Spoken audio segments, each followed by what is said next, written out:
Okay, Toyota Altis. So, install namin siya ng Android stereo, 9 inches. So, dito, dala ni bossing customer ito. Yan. Yan ang forma niya. Ito yung pinaka-stock niya. So, titisingin ko muna yung stock bago ko kalasin. Okay.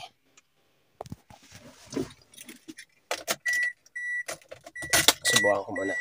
Bago kayo magkalas niyan, kailangan testingin nyo muna kung gumagana yung head unit. So, katulad dito,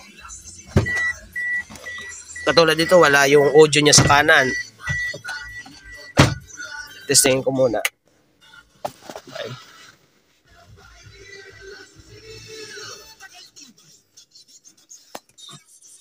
Okay, puro Twitter lang ang gumagana sa unahan. So, doon naman sa likod, subukan ko. Doon sa likod naman, medyo distorted na yung audio niya. So, yan. Huwag kayo magkakalas mga boss, testing muna para malaman natin. Okay? So, ngayon naka-video naman siya. So, okay. So, ayun. Kakalasin ko na to. Testing ko kung wala siyang CD. So, ayun. Okay na to. Kakalasin ko na muna.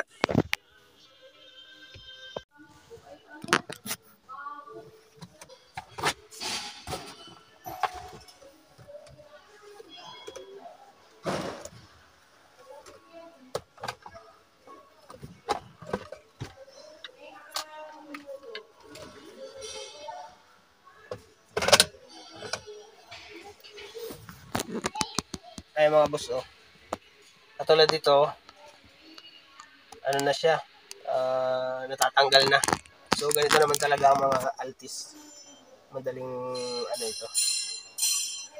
madaling bumigay yung clip niya dito sa panabi, yung lock. So yun, ito natatanggal na siya. Ito tinanggal ko na rin yan. Ito sadyang natatanggal to.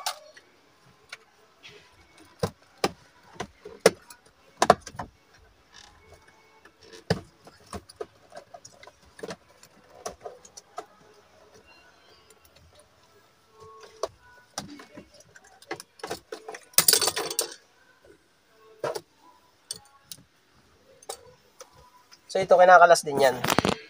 Yan. Yung sa shifter. Unahin nyo muna ito. Itong dito. Tapos itong sa shifter. Okay?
So ay mga boss, nakalas ko na. So ganun lang kung nakita nyo naman sa video.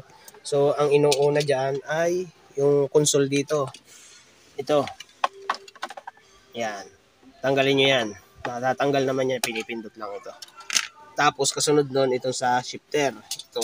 Tutuklapin lang naman yun. Unahin nyo dito sa taas. Tapos dito syempre panikwat na plastic kailangan. Sikwatin nyo yan pag ganun. Tapos pagkatapos nun, dinatanggal nyo na yan lahat. Ilahin nyo dito. Ito, sa ilalim. Yan. Ito, nasa ibabaw. Hila lang yun mga boss, clip lang yan. Mga clip lang yun. Tapos pagka nahila nyo na yun, syempre, kalasan nyo na yung mga sakit, tsaka ito. Tapos yun, may tornilyo dito. Ang stereo natin. 4. 1, 2, 3, 4. 4 yun. Okay, so ayun. Pakita ko naman sa inyo kung ano yung ikakabit ko na Android. Okay? So ito naman yung Android 9 inches. Yan, dala niya yan, boss. Yan. Okay? Titignan ko na lang kung ano yung specs niya mamaya. So may kasama din siyang camera. Ito yung harness ng camera. Yan. Tapos ito yung pinakang camera niya. Tapos ito yung kasama ng stereo head unit.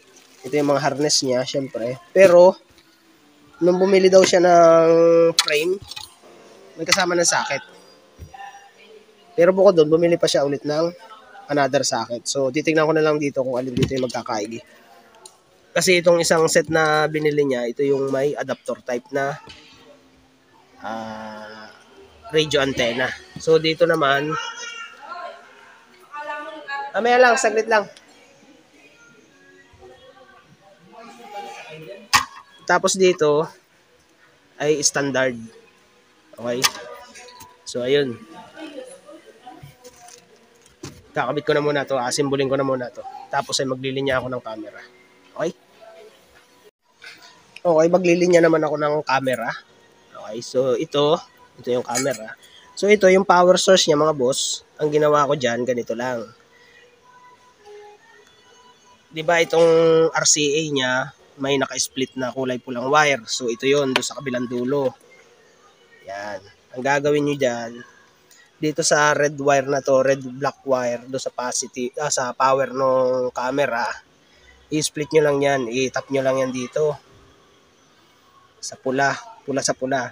Tapos wag muna kayo magpuputol dito ng wire. Yan, ang gagawin nyo dyan ay mula dito. Tapos ito kasi yung reverse light niya reverse wire. So, dito ko na lang ilalagay yung wire niya. Negative, positive yan. Okay? So, titipan ko na lang yan hanggang dun lang sa punduhan hanggang dito. Okay? So, titipan ko na muna yan.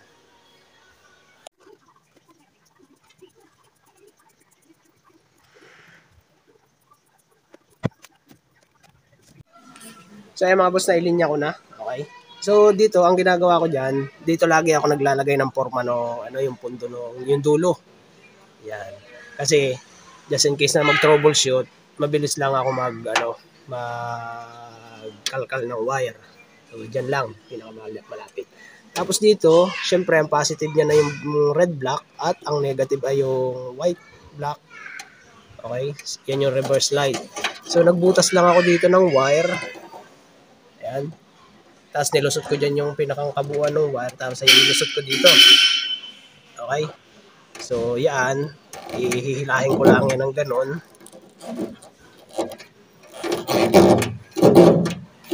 Yan. O, diba? Malinis na. Ganon lang.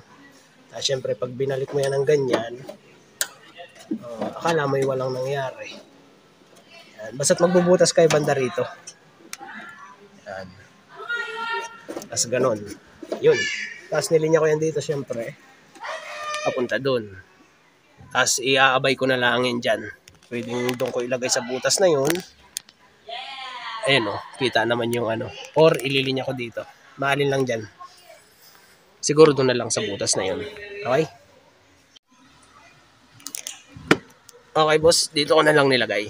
Dito ko idinaan sa maliit na butas na yun. Kasi mas access siya gawa nitong cable nitong trunk release at trunk cable at yung gas cable niya. Okay? So yun, nilinya ko na paunahan. Okay, syempre dito, ang ginawa ko dyan, katulad ng palagi kong paglilinya ng DVR, dito ko rin dinadaan yan. Yan. Dito sa rubber na ito, papunta doon sa unahan. Yan, ilalagay ko yan dyan. Papunta doon sa stereo. Okay? So, ayan, idinaan ko na rin dito. Ayan, papunta dito sa baba. So, ilulusot ko na lang yan dito mga boss. Ayan, dito sa bandang ilalim na to. Tapos itatawid ko na yan dito sa ilalim hanggang sa dumating dito. Okay? So, yun. Okay, nailinya ko na. Naitap ko na rin mga boss. Ayan yung wire ng stereo. Back. Okay? Ang pangalan niya ay back. Siyempre, ito na yung socket na ginamit ko, yung standard. Okay, ito yung sa steering control. Okay. So, yun. Ikakabit ko na lang yung camera sa likod. Okay mga boss, nailagay ko na rin yung GPS antenna. Okay, kinalas ko lang to. Madali lang naman kalasin yung panel na yan. So dito ko yung pinadaan sa ilalim. Tapos ito na yun. Okay? So check lang natin yung camera. So ito yung camera, dito ko na nilagay yan. Okay? Yan. So pakita ko lang sa inyo yung wire. So yung wire ito, kita nyo naman mahaba yung allowance. Itutupi ko na lang yan dito mga boss. Pag ganyan. So doon sa stereo naman, okay na. Naisalpa ko na. So ayun, bubuuhin ko na lang yan mga boss. Okay na ito. Okay mga boss, ayos na. So bubuuhin ko na lang muna tapos ay testing.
So yan mga boss, tapos na.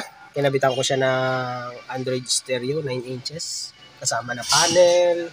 Dala ng customer mga boss. Yan, so ito ang finish niya. Dito medyo angat lang ng kaunti. Gawa nung ano niya, yung dashboard panel niya. Yan. Ganyan ang issue ng Altis eh. Namamaga yung pinakang foam niya. Foam type kasi ito eh. So yun. Okay na ito. Testing naman. So dito. Okay. Subukan muna natin yung yung FM. Yan ang speaker niya. Yung unahan mga boss, Twitter na lang nagana dyan. Okay. So testingin naman natin yung camera.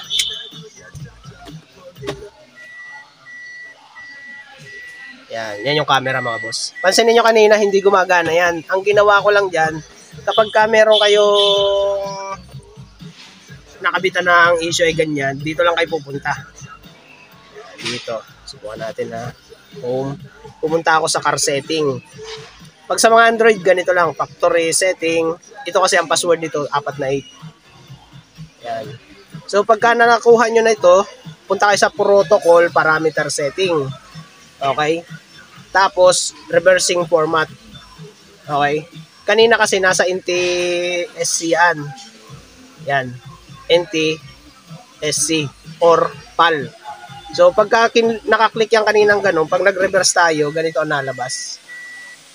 Yan, naka-block lang siya. Tapos, pag pinindot nyo dito, meron din kasing setting yan na pinipindot dito sa panel. So, pag pinindot nyo yan, ayan ang nalabas.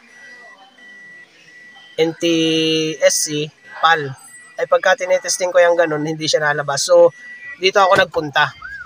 Yan, dito sa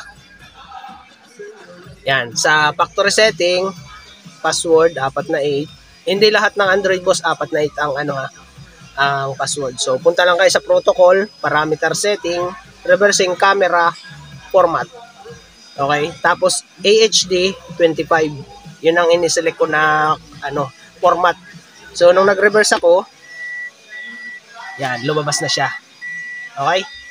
So, doon naman tayo sa ano. So, okay na ito. Yung iba kasi niya nakalagay sa ano, sa 360 view. I-off niya lang yun. Meron kasi ang 360 view eh. Naka-standby. So, home na ako dyan. Yung ano naman, steering control naman, set natin. Ganito lang mga boss. Setting ulit. Car setting. Wala dyan. Nandito pala. Steering control. Hanapin ko lang yung steering control. Asan ba yun? Asan ba yun?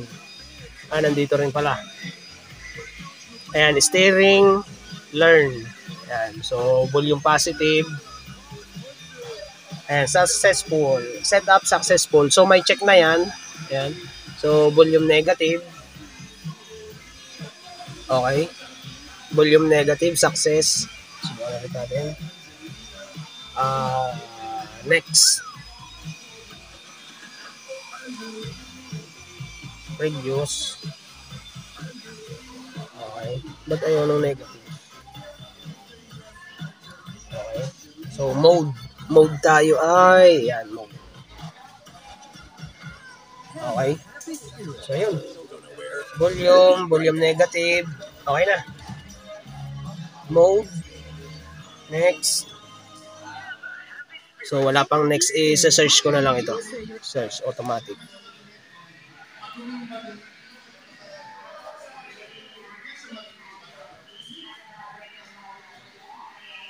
Ganun lang mga boss, bagay may issue kayo sa Android na nagre-reverse nga siya pero hindi lumalabas yung video camera niya. Ganun lang. So next naman tayo. So ayun, okay na to. Ano ko na. Dito naman para ma-save nyo yung channel niya, search lang. O kaya may nalabas din yung parang magnifying glass. Yung pagka pinindot nyo yun, automatic mag-i-scan yan, mag-save yan automatic. Kaya dito sa steering control natin, next lang ako ng next. Nakaset na yan. Okay? So, ayun. Ganun lang. Tapos ito na yung home niya. Yan yung sa music. Subukan natin. Kung meron siyang ito lang ang ano. Free sounds niya. Free music. Free download niya. Okay? So wala siyang speaker sound eh, kaya hindi ganun kalakas. Okay? So dito naman tayo. Ano pa nga ba? Ito mga ano niya, may video, may YouTube na rin mga boss. Z-Link, yan yung mirroring. Doon sa Bluetooth mga boss may nag-message sa akin sa YouTube na hindi ko daw tinesting yung Bluetooth. Eh paano ko nga naman matetesting ay isa lang ang cellphone na gamit ko. Siguro sa susunod. So, ayun. Bluetooth, okay naman yan. Tinestingan ko na yan kanina. Kasi bago ako magpalabas ng sasakyan, testing muna lahat para wala nang tanong-tanong, wala nang backjob. Okay? So, ayun. Radyo tayo, radyo. Saan ba yung radyo? Ayan. Okay? So, ayun. I-reverse ko ulit.